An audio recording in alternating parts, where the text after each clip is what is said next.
Welcome to Lost Relation Chronicles. I've often wondered what it might feel like to be seen, truly seen, by the people who were supposed to know me best. My parents, Melissa and Bob, always seemed to have their eyes trained on my younger brother, Timothy.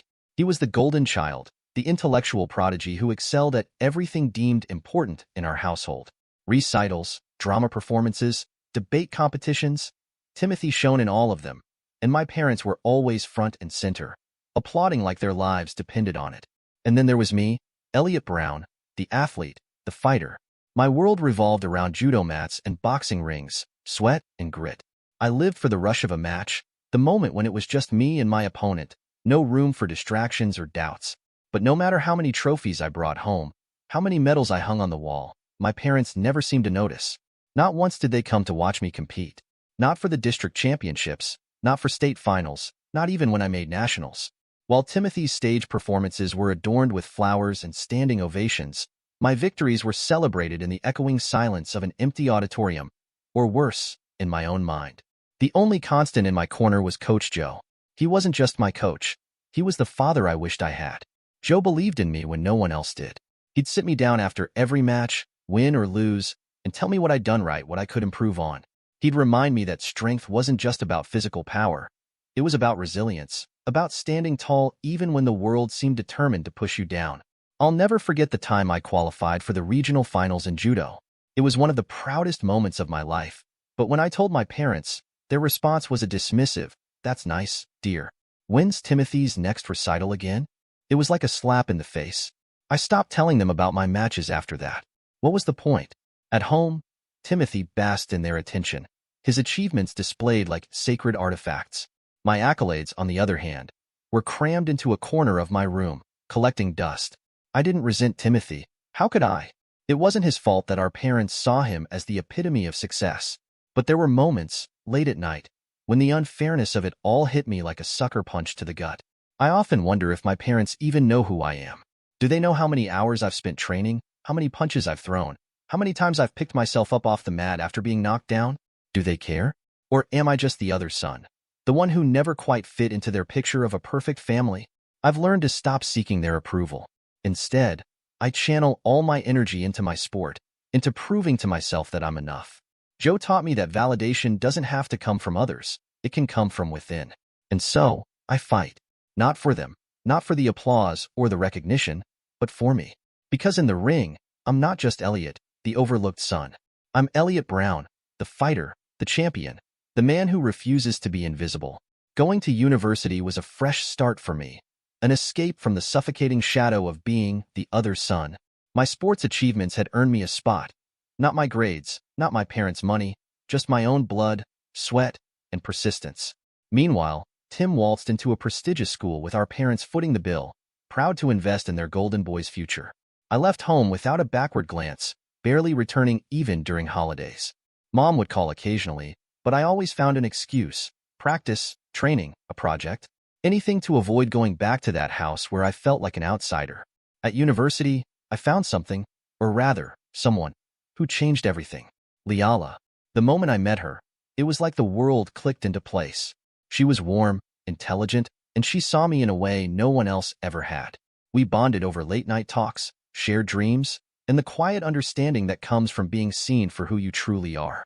It wasn't long before we were inseparable. Leala was the first person to believe in me, not because of what I'd achieved, but because of who I was. When she told me she wanted to marry me, I couldn't believe it. For the first time in my life, I felt like I had a future worth looking forward to, a family of my own that I could build with someone who truly cared about me. Meeting her parents only solidified that feeling. They were warm, welcoming, and seemed to genuinely like me. But when the topic of introducing her to my family came up, I froze. I didn't want Leala to meet them. How could I explain the coldness, the distance, the way my parents had always made me feel like I wasn't enough? I didn't want her to see that part of my life, the part that had shaped so much of my self-doubt. But Leala was insistent, gently pushing me to bridge the gap. She believed in family, in connections, in giving people a chance. Against my better judgment, I agreed. Bringing her home felt like walking into enemy territory. The house looked the same, but it didn't feel like home. It never had. My parents were polite when they met Leala, their smiles practiced and formal.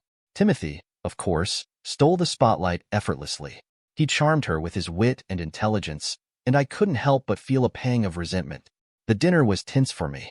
I watched as my parents showered Timothy with their usual attention, asking about his studies, his plans, his life. When it came to me, their questions were perfunctory, almost as if they were asking out of obligation. Thanksgiving was supposed to be just another chore. When Mom called and insisted I come home, I agreed out of some lingering sense of obligation. I wasn't excited about it, but I didn't want to deal with her nagging. Besides, I figured I could get through one awkward dinner and be done with it. When I arrived, the house felt as it always did, like a place I didn't belong. My parents were already at the dinner table, sipping wine and looking far too cheerful. Mom was practically glowing when she announced, "Timothy's bringing his fiancée tonight." Fiancée? That threw me for a loop. I hadn't even known Timothy was dating anyone seriously. But then again, why would I? I'd stopped caring about his life years ago. Still, I sat there, trying to muster some interest, some shred of politeness. And then they walked in. The moment I saw her, my heart stopped. Liala. She was on Timothy's arm, her smile radiant as she flashed a diamond ring to my parents. They gasped with delight, rushing to embrace her like she was some long-lost daughter. I couldn't breathe. My world narrowed to that one horrifying moment, the sound of their laughter echoing in my ears as if it were mocking me. Liala turned to look at me, and her smile faltered. Her eyes met mine, and for a split second, I thought I saw regret, or maybe it was guilt. Whatever it wasn't enough. I sat there in stunned silence, my mind racing but unable to form a single coherent thought. Mom, oblivious as always, turned to me with a smile and said, "Say something, Elliot. Aren't you happy for them?" Happy? That word felt like poison. It churned in my stomach, mixing with the humiliation and rage boiling inside me. I clenched my fists under the table, my nails digging into my palms. All I could say, because it was all I felt in that moment, was, "I hope you all die in a house fire." The words came out cold and sharp, cutting through the room like a blade. The smiles vanished. My parents stared at me, stunned. Liala's face turned pale. Timothy just stood there, his arms still around her, as if he didn't quite understand what had just happened. I didn't wait for their responses. I pushed back my chair, the screech of wood against the floor ringing in the silence, and walked out the door. As I drove away, my hands shook on the steering wheel. I couldn't tell if I was angrier at Liala for betraying me, Timothy for taking what little happiness I'd found, or myself for ever believing I deserved better. Thanksgiving was ruined, but so was everything else. My family, my past, my future. It all felt like it had crumbled in an instant. And for the first time, I didn't care if I ever saw any of them again. When I left that house on Thanksgiving, I knew I was done. Done with the betrayal, the lies, and the constant reminders that I never mattered to them. The people who were supposed to love and support me had crossed the final line, and there was no coming back from it. My parents, who knew Layla was my girlfriend, were overjoyed to welcome her as Timothy's fiancée. The woman I had loved, the one I'd thought wanted a future with me, had cheated on me with my own brother, and not just cheated, but flaunted it in front of me. If that wasn't a loud and clear message that I didn't belong in their lives, I didn't know what was. But you know what? They deserved each other. My brother, who always had to take what was mine, and Layla, who betrayed me so effortlessly. Let them have their perfect little life together. I didn't want any part of it. I blocked all four of them, my parents, Timothy, and Layla, from my phone that same night. I erased their numbers, deleted every old message, and removed every trace of them from my life. At university, I made it clear. I wouldn't acknowledge Layla. She tried a couple of times, calling my name, trying to catch up to me. I didn't give her the satisfaction of a glance. She had made her choice, and I wanted nothing to do with her. For a while, I thought about teaching Timothy a lesson, showing him that he couldn't always take what he wanted and get away with it. But every time I thought about it, I saw the bigger picture. He wasn't worth it. They weren't worth it. No way was I going to risk my future, or my freedom, just to settle a score with someone as petty as him. Some family members reached out after a while, wondering why I wasn't showing up at holidays or other events. I told them the truth. I don't belong there. Simple, direct, and final. Most of them didn't press me further. Maybe they knew. Maybe they didn't. I didn't care enough to explain. Cutting them all out of my life was like taking a deep breath after being underwater for too long. The weight lifted. Life wasn't perfect, but it was better, cleaner, quieter. I focused on my training, my studies, and the people who truly cared about me. Sometimes, cutting out toxic people isn't just a choice. it's survival. And for the first time in years, I felt like I could finally live. After that chapter of my life closed, I decided I was done with bonds, love, and all the mess that came with them. Trust was a fragile thing, and I wasn't going to let anyone shatter it again. So, I threw myself into what I could control: my studies, my training, and my future.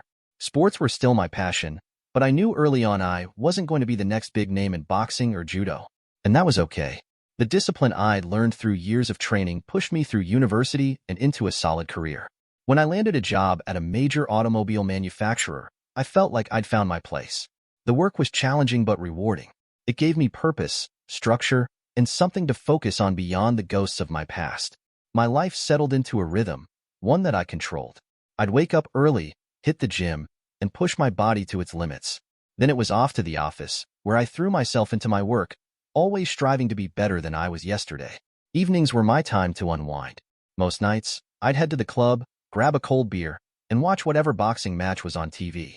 Seeing fighters in the ring always reignited that spark in me, reminding me of who I was and what I loved. Home was quiet, and I liked it that way. No drama, no distractions, started with a call. My mother called me. It felt like a ghost from a past I'd long buried. Against my better judgment, I answered.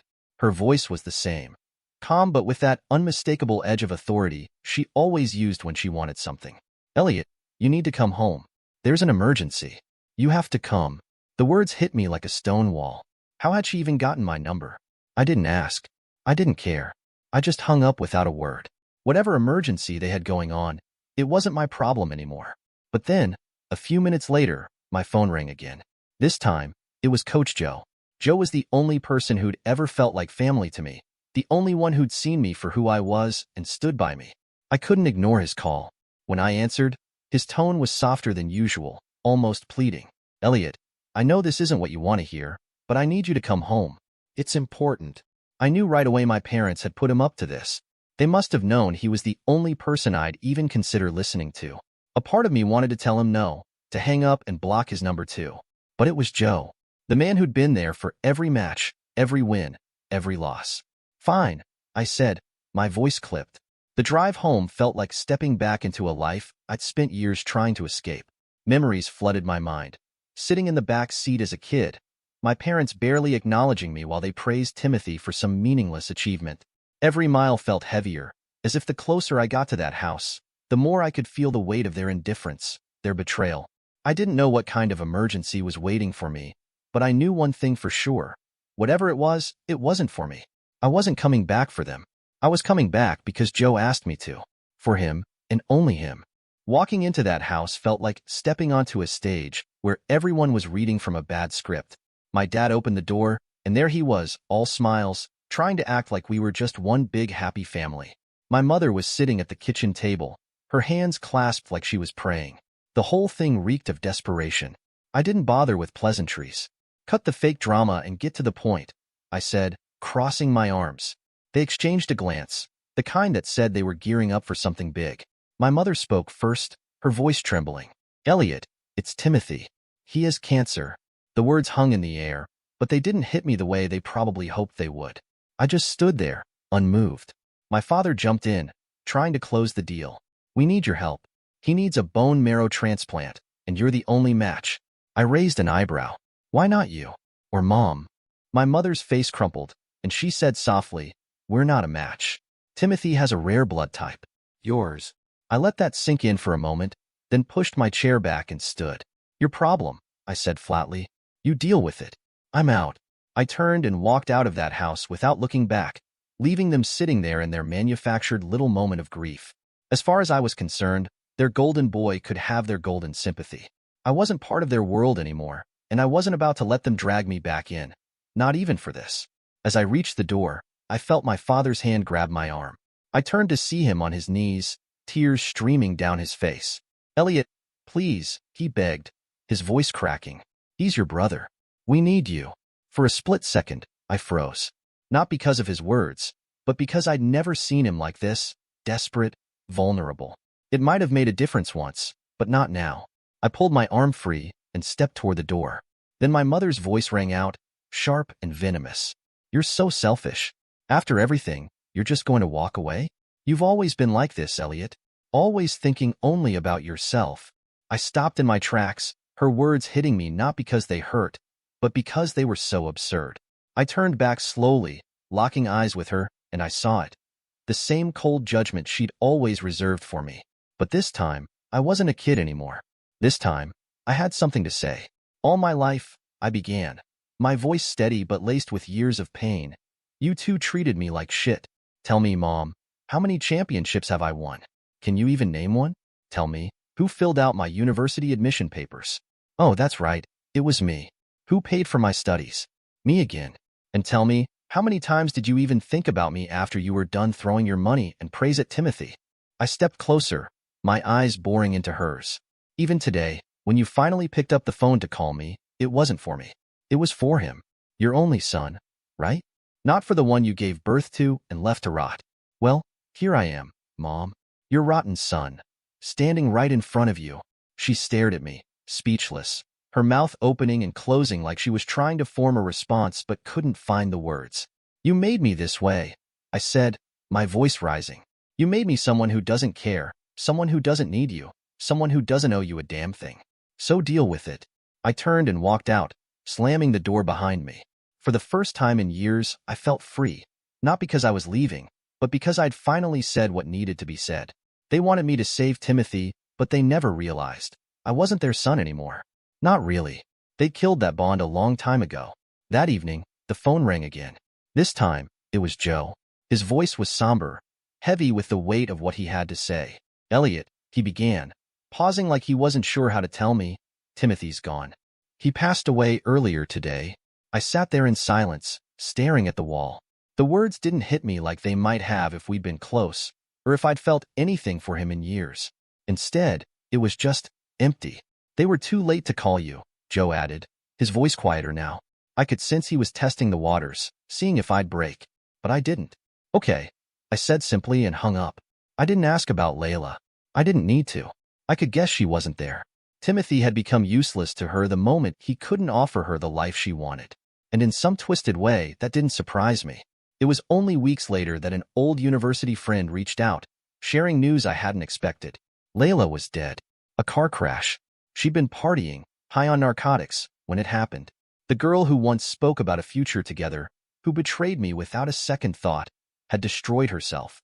Life has a way of tying up its loose ends, I guess. My parents, on the other hand, seemed determined to untangle theirs. They started calling me every week. I didn't answer. They'd already used up their second, third, and fourth chances years ago. Some extended family reached out too, with all the usual lines. They're trying to make it up to you, or they've changed. I wasn't buying it. I told them exactly what I thought. The only reason they're calling is because I'm all they have left. If Timothy were alive, I wouldn't even exist in their world. So spare me the guilt trip. Joe, ever the steady presence in my life, suggested I start therapy. At first, I brushed him off, but the more I thought about it, the more I realized he might be right.